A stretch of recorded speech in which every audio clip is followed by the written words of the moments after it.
안녕하세요. 철대갑TV의 명품 PD 한PD입니다. 아파트 예비 청약자 중 10명 중 4명이 이자 부담 때문에 못하겠다라고. 자, 이게 금리의 폭등이 아주 심리적 부담이 큰 거예요. 사실상 실질소득에서 감당할 수 없을 정도로 왔다. 금리 폭등이 퍼펙트 스톰의 첫 번째이다. 금리 인상에 따른 이자 부담 증가를 제일 먼저 꼽은 사람들이 40%, 39.1%예요. 자, 금리의 폭등은 아직도 남았어요. 연말까지. 이 금리 인상의 효과는 본격적으로 나타나는 것은 2023년이에요. 4년이고.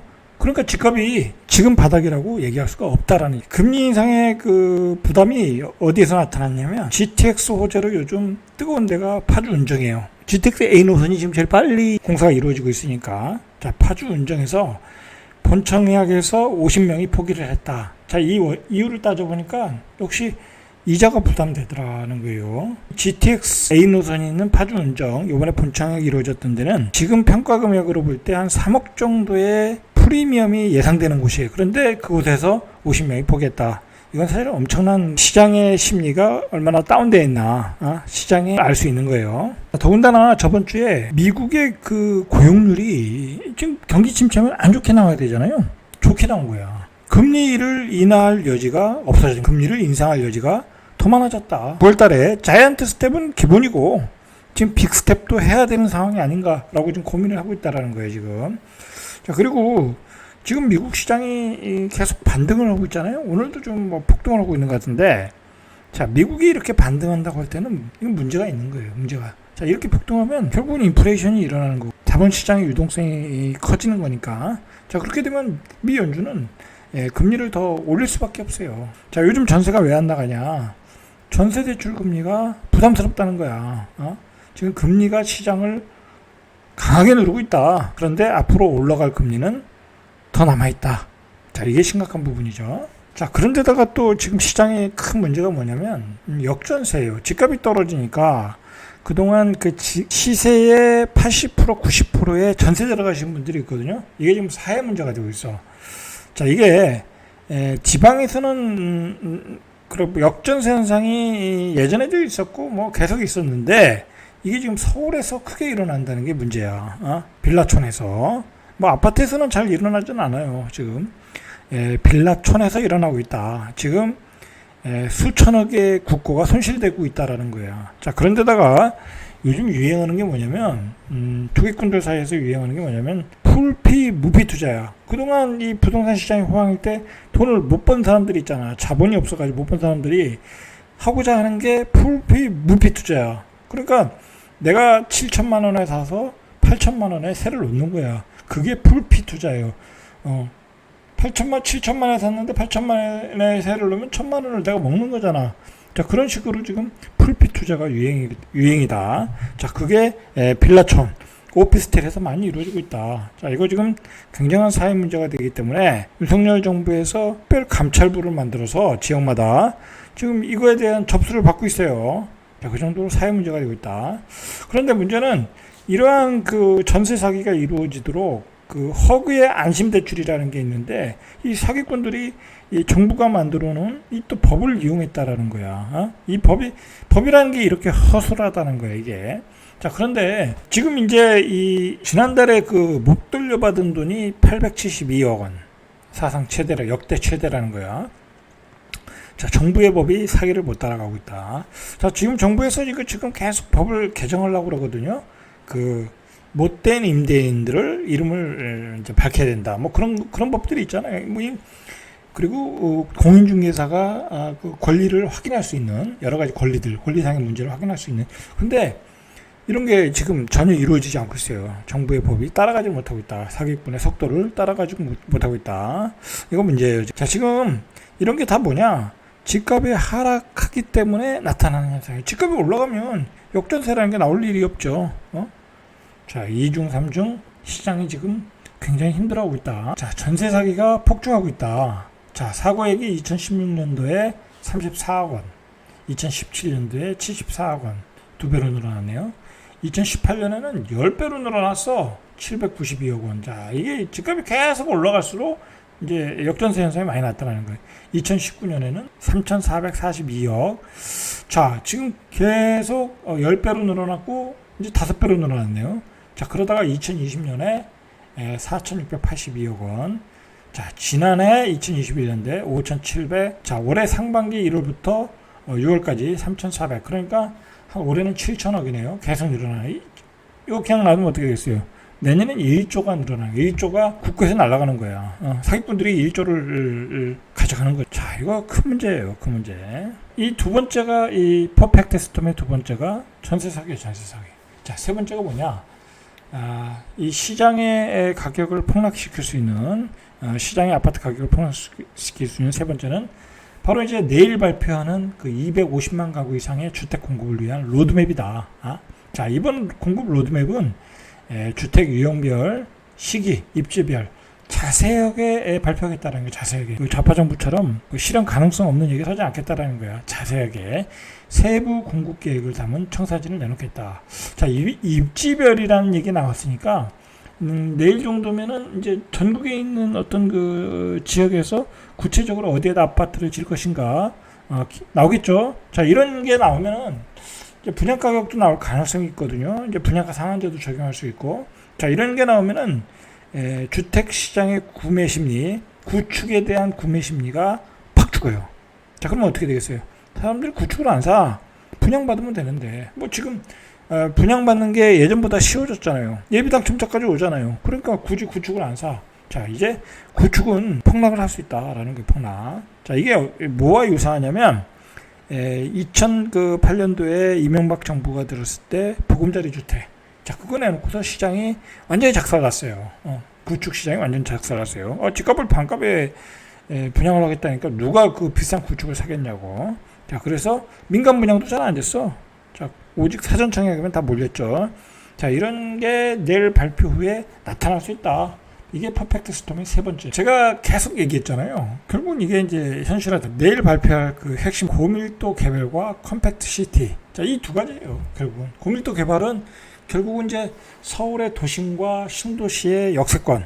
자, 거기에 용적률을 높여서 가구수를 늘려서 재건축하겠다는 거고. 두 번째로는 새로운 택지지구를 추가로 공급을 해야 될 거 아니에요. 앞으로 기존에 있는 거 플러스해서 알파 해가지고 그게 결국은 GTX 라인에 있는 역세권에 있는 컴팩트 시티를 만들 가능성이 있다. 자, 이게 오늘 신문에 나온 얘기예요. 결국은 이 컴팩트 시티를 고밀도로 개발하겠다라. 자, 그래서 정부가 주거 안정을 위한 청사진인 250만 플러스 알파. 자, 알파가 바로 컴팩트 시티와 고밀도 개발에서 용적률에서 나오는 거예요. 자, 거기다가 민간 공급을 활발하게 하려면 규제를 완화해야 되잖아요. 그래서 이 재건축에서의 가장 큰 규제가 뭐냐면 재건축 초과 이익 환수제예요. 내 집을 재건축하는데 1억에서 3억, 4억, 5억을 내라고 하면 나이 드신 분들은 그거 낼 돈이 없잖아요. 그러면 반대를 한다고. 그럼 반대를 하다 보면 그게 진척이 안 돼. 자, 그 이익 환수제를 규제를 완화해 주겠다라는 거예요. 그래서 민간 공급을 활성화해서 시장의 공급 물량을 늘리겠다라는 거예요. 자, 거기다가 그 윤석열 정부는 확실히 그 시장 그 친화 정책이기 때문에 인허가 절차도 간소화하겠다. 더 속도로 빨리 해주겠다. 공급 속도를. 그 아주 추진력 있게 밀고 나가고 있어요. 앞서 얘기했듯이 3기 신도시 등 기존 공공택지와 신규 택지를 활용해서 142만 가구를 공급하는 방안을 좀 제시하고 있고, 또 구체적으로 수도권 GTX 노선의 역세권을 중심으로 하는 고밀도 개발, 컴팩트 시티. 자, 그러니까 경기도 수도권에서 이 GTX가 미래 역세권의 핵심이에요. 핵심. 도심과 일기 신도시는 용적률 상향으로 공급을 확대한다. 자, 이 재건축 초과 이익 환수제에 대한 규제안은 어떻게 되냐면, 현재는 재건축 사업으로 조합원 1인당 얻는 초과 이익이 3천만 원을 넘을 때 최대 50%를 부과한다. 자, 그게 일종의 정부의 규제예요. 자, 그런데 이 정부가 현행 면제 기준을 3천만 원이 아니라 1억 원 이상으로 조정하는 방안을 검토 중이다라는 거예요. 그러니까 뭐 강남 외에, 강남은 이거 뭐 1억 이상 나오니까 뭐 그렇게 큰 효과는 없지만 뭐 강북 같은데 그런 데서는 크게 효과가 있겠죠. 크게 효과가 있겠죠. 그래서 민간 공급 시장을 활성화하겠다라는 거예요. 자, 그리고 이 재건축 규제에서 발목이 되는 게 안전진단이거든요. 그래서 안전진단 항목 중 구조 안정성 비중을 현재 50%에서 30% 낮추겠다. 왜 그러냐면 아파트가 30년 돼도 구조 안정성에 문제가 없거든요. 뭐 콘크리트는 100년 정도 돼야 더 단단해지는 거니까, 시간이 지날수록 더 단단해지니까, 뭐 이거를 비중이 많으면 안전진단을 통과를 못해요. 근데 그 비중을 줄여주겠다. 자, 그리고 건축 마감 설비 노후도, 이런 거는 노후도가 높잖아요. 실제 가서 보면 뭐 배관이라든지 여러 가지 마감이라든지, 자, 그런 거를 현재 25%와 주거 환경 15% 비중을 30%로 높이겠다. 그러니까 안전진단을 쉽게 통과해 주겠다라는 거예요. 며칠 전에 오세훈 시장이 용산 정비창 개발, 세운지구 고밀도 개발, 자, 이런 것들을 서울시가 법 제정을 해달라고 촉구를 했어요. 그러니까 이제 국토부 원희룡 장관하고 오세훈 시장이 한번 만났어요. 신문에 나왔지만 결국은 이제 서로 얘기가 된 것 같아. 그래서 도심의 고밀도 개발을 용적률로 지원해주겠다. 뭐 비욘드 조닝 뭐 그런 용어가 있어요. 그래가지고 도심 복합 개별 특별법 제정 뭐 이제 그런 걸 할 것 같아요. 자, 그렇게 되면 이제 서울의 역세권에 많은 주택을 공급할 수 있어요. 많은 주택을. 용적률이 높아지니까 사업성도 높아지고, 그러니까 서울의 도심에 많은 주택을 공급할 수 있다. 젊은이들을 위해서. 자, 그리고 교통재해, 환경영향평가, 건축 도시 계획 심의, 이런 걸 한 번에 처리해 주겠다. 뭐 이런 거 다 따로따로 하거든요. 근데 한 번에 통합 심의를 통해서 통상 3년에서 4년 걸리는 인허가 기간을 한 2년에 3년, 1년 정도 단축해 주겠다. 자, 이렇게 되면 이제 굉장히 서울이 변화가 있겠죠. 서울이 변화가 있는 거예요. 이제 박원순 시장 때는 이런 개발을 잘 하지 않았어요. 여러 가지 이유로. 어떤 정치적인 그런 철학도 있고. 자, 그러나 오세훈 시장은 그 신개념, 뭐라 그럴까요? 서울의 개조론을 외치는 사람이거든요. 제가 나중에 이제 오세훈 시장의 어떤 서울의 개조론에 대해서 한번 다뤄보려고 하는데, 아주 이 양반이 야심차게 준비를 하고 있어요. 잘 되길 바라겠습니다. 이러한 한쪽에서는 공급폭탄을 쏟아붓고, 사자고 하는 사람들은 금리 때문에 집을 못 사고 역전세 현상은 일어나고, 자, 이런 시장에서 뭐 당연히 구축은 거래가 안 되고 고분양가의 아파트 분양은 잘 분양이 안 되겠죠. 자, 그러니까 지금 심지어는 외제차 경품 등장까지 했어요. 아파트 단지 통째로 그냥 미분양이야. 아파트가 하나도 안 팔리니까. 예전에 분양가, 예전에 분양가 아니죠. 그 직전에도 고분양가인데 그거보다 더 비싼 분양가로 내놓으니까 안 팔리겠죠. 그러니까 외제차로 내놓고 있다. 그래도 계약이 안 나오더라.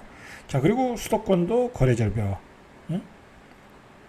자, 명품백도 나오고 있다. 파격적인 경품까지 내걸고 있다.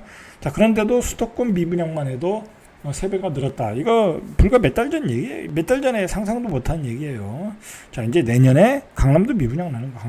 강남도 미분양 난다. 결국은. 자, 지금 집값이 52주 연속 하락, 이번 주 하락하면 53주가 돼. 바닥을 모르고 하라고 해서 바닥을 모르고. 이 원인이 뭐냐면, 자, 앞에서 봤듯이 금리 폭탄. 자, 그 다음에 내일 발표할 공급 폭탄. 자, 그리고 계속 분양을 해도 분양이 안 돼. 미분양 폭탄. 그리고 고분양가 폭탄. 거래는 절벽으로 가고 있고, 그리고 앞으로도 금리는 계속 오른다. 자, 이런 퍼펙트 스톰이 부동산 시장을 벼랑으로 지금 몰고 있어요. 그러니까 지금 이런 상황인데 지금 바닥이다. 가서 집을 사라. 그러는 전문가들이 있죠. 굉장히 무책임한 거예요, 그 사람들. 그 사람들은 그냥 그게 업이니까 하는 소리예요. 업이니까. 그리고 그 사람들 도대체 무슨 근거로 그게 바닥이라고 하는지 저는 잘 이유를 모르겠어요. 뭐 시장의 유동성이 많으니까. 그리고 뭐 부자들은 사지 않겠냐. 그런 얘기로 뭐 얘기하는 것 같아요. 자, 어쨌든 지금 집값 폭락을 하니까 이 경기도 수도권의 집값이 2년 전으로 돌아가고 있어요. 2년 전으로. 자, 경기도 수도권의 집값이 지금 얼마나 빠지고 있냐면, 예를 들면 평택시 고덕동의 고덕국제 신도시 8학원 전용 84. 자, 지난 2일에 6억 4천에 거래됐는데, 이게 지난해 9월에 9억 8천에 거래됐. 11개월 만에 3억 4천이나 빠졌어요. 이거 어떻게 설명할 거냐고. 거품에 따라는 거죠. 거품. 경기도 수원시의 원천동, 광교 호반 베르디움, 여기도 뭐 괜찮은 지역 같아요. 전용 5구가 지난달에 7억 1천 정도에 팔렸다. 근데 2020년 2월에 거래된 게 7억 1천이다. 그러니까 2년 전으로 돌아간 거야. 이것도 9개월 만에 정점 대비 2억 1,500원이 2억 1,500만 원이 하락했다. 자, 꼭지에 산 사람은 2억 1,500만 원이 떨어진 거야. 2년 전 가격으로 집값이 돌아가고 있다. 자, 정리해보면 정부가 내일 발표 예정인 250만 플러스 알파, 이거는 지금 부동산 시장의 결정타가 될 가능성이 있어요. 자, 정부가 원하는 방향, 민간 공급을 활성화하기 위해서 재건축 초과 이익 환수제를 완화하고 재건축 안전진단 규제를 완화한다. 용적률 상향을 한다. 규제 완화한다. 자, 이런 정책이라는 게 재건축 시장을 자극할 수 있잖아요. 자, 이거 나오면 그 시장에 그 선동하는 그 선동을 잘 하시는 전문가들이 뭐 또 재건축이 규제 완화니까 뭐 거기 가서 또 사야 되는 거 아니냐, 또 부채질할 수 있거든요. 자, 가서 사는 순간 꼭지가 되는 거야. 감사합니다 하고 팔겠죠, 가지고 있던 사람들은.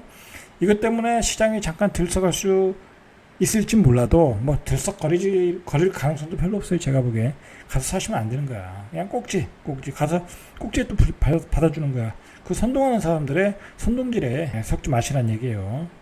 자, 그리고 이제 원희룡 국토부 장관은 규제 완화를 한번 했죠, 주정심을 통해서. 근데 그게 선제 대응을 못했다라고 반성을 하고 있어요. 그래서 규제 지역 완화도 추가 해제할 가능성이 높아요. 이제 많은 지적들이 풀릴 거예요. 이게 많은 지적들이 풀려줘야 시장이 정상적으로 돌아가는 거예요, 원래. 예? 그렇게 돼야 되는 거예요. 그래야 뭐 똘똘한 한 채 뭐 그런 게 없어지는 거야. 모든 규제가 풀려줘야 돼. 모든 규제가. 그래서 시장을 정상화하고 공급을 정상화해줘야, 시장의 공급 물량을 늘려줘야 결국은 집값이 제대로 떨어지고 자리 잡는 거예요. 그 앞으로 나올 공급 정책이라는 게 이제 2030년까지 가는 거거든요, 결국은. 그렇지 않겠습니까? 뭐 당장 뭐 분양하는 것도 아니고, 뭐 지금 택지를 추가 공급한다고 해도 또 그게 잘해야 2020 뭐 말년 27년 8년 막 그렇게 공급할 수 있잖아요. 뭐 GTX 역세권 정도에는. 자, 그렇게 되면 어쨌든 그 공급 물량이 직접적으로 반영되는 건 2030년 이후란 말이야. 이후란 말이야. 자, 그러면 집값은 2030년 이후 넘어가면 이제 안정을 찾을 수밖에 없어. 왜냐면 인구가 감소거든. 인구 감소를 무시할 수 없거든. 뭐 세대수가 늘어난다고 하지만 세대수가, 인구가 감소하면서 옛날에는 인구가 정체하면서 세대수가 늘어났기 때문에 집값이 올라갔지만, 같이 인구가 감소하고 세대수가 늘어나면 그게 서로가 어떤 마이너스 플러스 되더라도 인구 감소 효과가 더 클 수가 있단 말이에요. 어쨌든 그렇게 되면은 2030년 이후로는 집값이 안정을 자리 잡을 수 있어요. 자리 잡을 수 있다. 그리고 계속해서 윤석열 정부는 이제 공급 폭탄을 쏟아내니까, 그리고 계속해서 용적률 올려주고 그러다 보면 서울의 그 개발이 활발하게 이루어지거든요. 서울의 개발이 활발하게 이루어지지 않았던 것은 사업성이 없기 때문에 그래요. 사업성이. 예. 아파트 가격은 뭐 땅값은 비싸고 아파트 분양가는 뭐 또 따라가지 못하고. 근데 지방을 보세요. 대구 같은 데 보세요. 대구 같은 데가 집값이 급등하니까 막 순식간에 도시가 재개발, 재건축이 일어나잖아요. 그래서 공급 물량이 채워가지고 집값이 지금 안정을 찾고 있잖아요. 서울도 마찬가지로 용적률을 올려주면, 뭐 고밀도 개발을 하면 순식간에 공급이 일어난다. 이제 그런 효과를 그 윤석열 정부와 오세훈 시장이 노리는 것 같아요, 제가 보기에. 자, 집값이 어쨌든 서울의 집값이 안정이 돼야 지금 뭐 서울 수도권으로 오는 사람들은 대부분 젊은이들이니까, 그 사람들이 대한민국을 먹여 살릴 사람들 아니에요. 생산 연령 인구니까. 집값이 안정되지 않으면 그 사람들이 정상적으로 생활할 수가 없어. 그렇지 않겠습니까?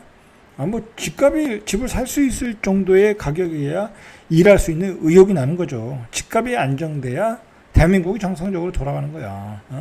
그리고 이번에 잘못됐던 게 부동산이 폭등하는 바람에 그리고 막 얼마나 많은 유튜브 신문에서 막 방송에서 몇 년 안에 1년 안에 2년 안에 몇십억 벌었다 그런 소리들이 많이 나왔잖아요. 자, 그런 사람들이 있었겠죠. 그러나 그런 사람이 누구나 다 될 수 있는 건 아니잖아요. 그리고 운이 좋아서 그렇게 된 사람들이 많고, 자, 그게 어떤 사회 전반을 지배하는 의식이 되면 안 되겠죠. 그렇지 않겠습니까? 집값이 안정이 돼야, 그리고 자기 일을 열심히 하고 자기 사업을 열심히 일하는 게 대한민국이 나가야 될 길이지. 예? 모든 젊은이들이 집을 투기 대상으로 보고, 집값이 투기 세력에 의해서 집값이 올라간다 하면 대한민국의 미래가 있겠습니까? 없겠죠. 자, 이상 절대값TV의 명품 PD 한 PD였습니다.